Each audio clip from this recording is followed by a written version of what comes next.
to welcome you all to this afternoon's celebration of music, poetry, and painting. I'd like to introduce you to our three featured performers. But before doing so, I'd like to tell you what the origins of this special event traces back several years ago to when a group of us embarked on what became an annual trip to a mountain cabin in the wildly beautiful Tantalus Range across from Squamish. There we enjoyed great friendship and shared many wonderful times. There, two of our performers met and discovered their mutual interest in art, poetry, mountains, and philosophy. This eventually led to David Mamerick and Dennis Brown collaborating on a self-published book of poems by David and paintings by Dennis, titled Passing Through, which was released last October. There are some copies for sale here today. A short while later, in November 2018, the very talented musician Bess Lou and her husband Rob Muir attended the annual Eastside Culture Crawl, where they went to Portside Studios and saw a painting by Dennis Brown which caught their eye, and they bought it. Dennis and Bess kept in touch, and earlier this year she invited him to attend one of her Celtic harp concerts in West Vancouver. Dennis was so thoroughly impressed and inspired by Bess's performance, he suggested she consider collaborating with him and David in a public event. And here we are today. Before we begin, I'd like to give a brief bio of Bess, David, and Dennis. Bess Lou started her musical life on the piano, but became interested in the Celtic harp 15 years ago. She was the founder and director of the Mini Winter Harp Ensemble for 8 years, until all the kids left for university. She continues to compose and arrange music for harp and other youth symphonic groups. In her other life, she's a practicing optometrist. David Mamerick is a proud father of 2 wonderful sons, an environmental scientist, a telemark skier, a deadhead, and a Junitarian. He and his wife, Betty, live on a lovely steep hill in Gibsons.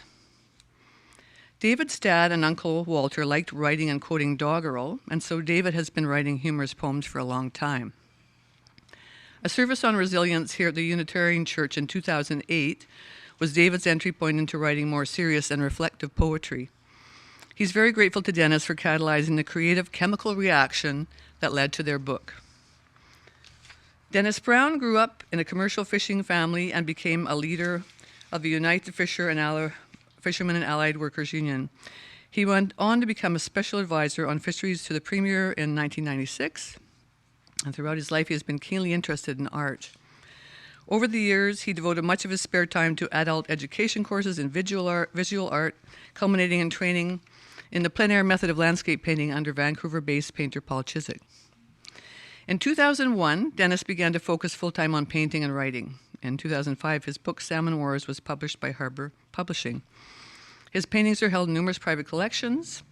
He's a founding member of the 901 Artists Cooperative, which operates the Portside Visual Art Studio in Vancouver.